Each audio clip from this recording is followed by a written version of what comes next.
Hey guys, Dylan here. Thought I'd try a little bit of a different type of video. It's going to be about songwriting, and in this case, trying to write a solo over the top of, a different chord pattern you have. I'll play them for you here and then kind of walk you through my process of writing a solo for it. Let's give it a shot here. So the chords, they go like...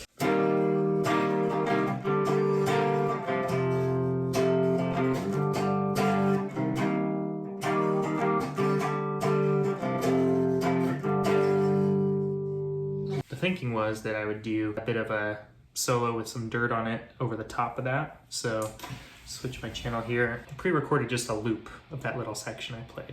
So the first thing I'm going to do is take those chords and then go look for the root note in them and then try to find spots higher up on the neck where you could play those and kind of use that as a starting point. So the first one's here and the root is here, and an octave up, let's say, is there. The second note is shifts down a half step, so that would be that note. Third chord, I guess, in that progression is, which you could find that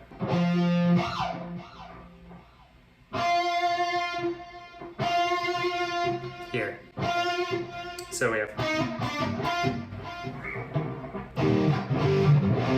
and then we have the final note, which is here, or we kind of found our section here. We have the notes, and then those last two though are higher up the chord pattern. It goes lower, right? It goes, so we could,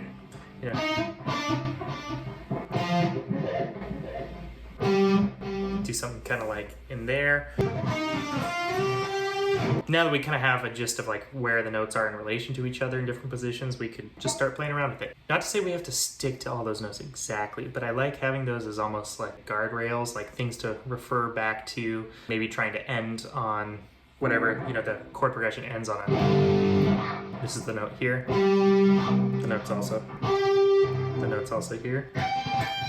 Just keeping that in mind when we develop our little patterns and stuff. Maybe we kind of end on some of those notes, use it to outline what the chords are doing, but we'll see. The intent of this portion of the video is just to kind of get familiar with what notes are part of this scale I'm going to be playing and what works, what doesn't. The very early stages of like crafting a solo. Here goes nothing.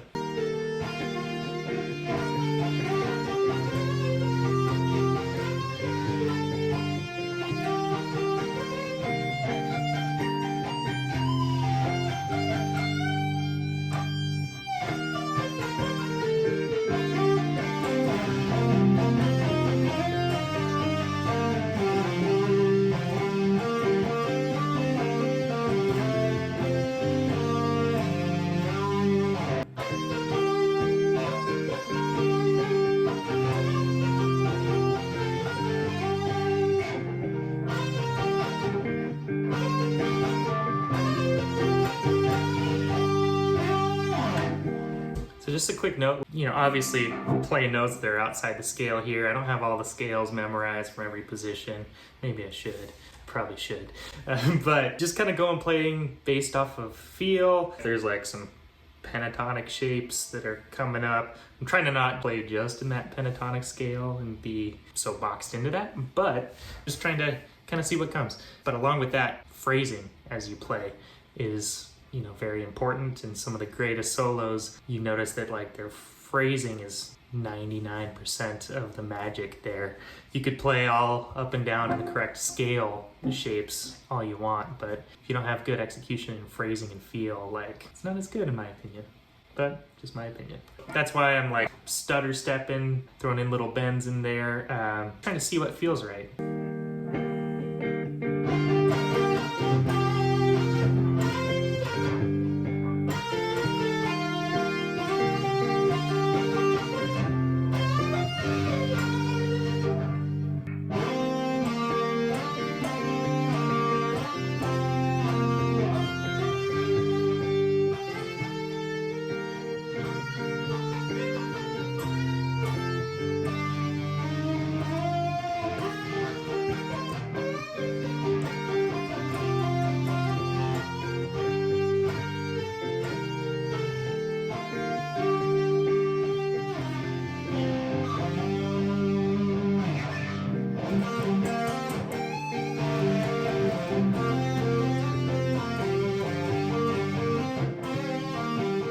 So a lot of that was just, random noodling. Probably not the most exciting thing to watch, but just wanted to give you a little insight for anyone who cares to see how I go about approaching solos. So I'm gonna play on this a bit more, see what kind of patterns and like timings and phrasings that kind of come out of that stand out, kind of go from there. A lot of times I won't settle on something for a few days. If I'm like really hyped about a certain thing, I'll normally sleep on it at least, see if that's still what I'm feeling. I will record myself playing and look back on it. It's a fresh new day, your brain's fresh, you're sitting down to write.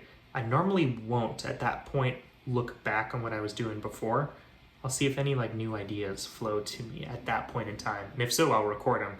Then once I'm kind of like tapped with creative ideas for that session, maybe I'll go back and then see what I did the previous day or whatever. That way it can maybe spark some ideas, or maybe that meshes really well with what I was doing the next day on it. There's so many different ways to be creative with your songwriting. And this is just a technique I've been kind of using. I'm sure I'll refine it a whole lot more, but just thought I'd share.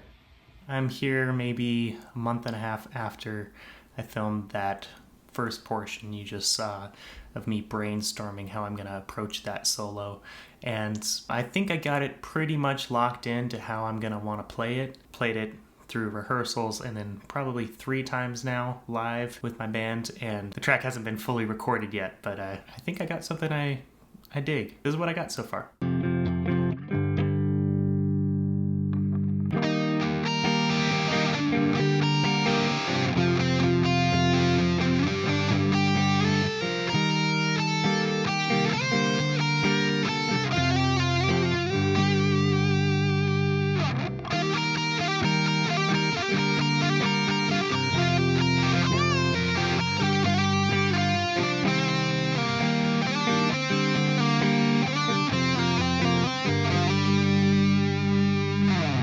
So I played the solo here, but I also have a clip of me playing it live with my band a few weeks back. Go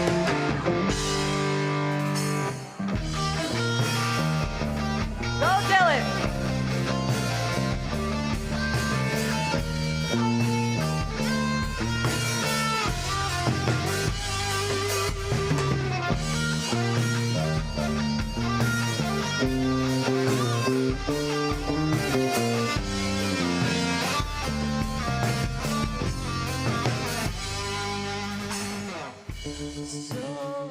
Well, so that is the process, well, at least my process, for putting together a solo for a song. This is something that I'm just learning as I go, playing what feels right in the moment, and just thought I would share. I found through this process that I started off wanting the solo to be one way, or I should say I had an idea that I wanted it to be one way. And it kind of morphed and ended up being very different than how I thought it was going to be from the start. But that's okay, just kind of learning to go with whatever comes and whatever I feel is going to suit the song best. So it's kind of interesting looking back at some of the footage just from a month and a half ago and some of my ideas then to where I ended up landing. I don't know if anyone will find this useful or interesting, but I sure do, just documenting the process. And I'm learning a lot as I go. If you guys have ever put together songs and solos and such of your own, leave a comment. I'd be interested to know how that process went for you. And did you have a more structured approach going into it? Or did you just kind of feel it? How did that work out? I'm still doing a lot of learning myself, but I'm just really enjoying the process. Hope you guys are doing well. Take care.